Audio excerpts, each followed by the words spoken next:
If you're like me and love shampoo and conditioner bars, but hate that you can't remember which bar is which, and you want your hands free to be able to lather and condition, and then you don't want to set them down so that they melt faster, these shampoo bags are for you.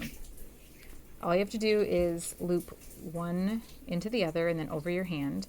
I like to lather in my hands and then put the lather into my hair. That's totally personal preference. You can use the bag itself to lather your hair. I like to rinse thoroughly with a super wide tooth comb, so I can be very gentle without breakage.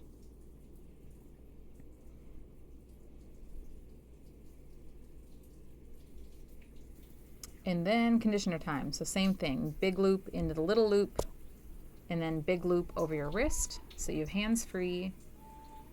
It's labeled so you know exactly what you're working with. And then again, I prefer to put the conditioner onto my hands and then into my hair.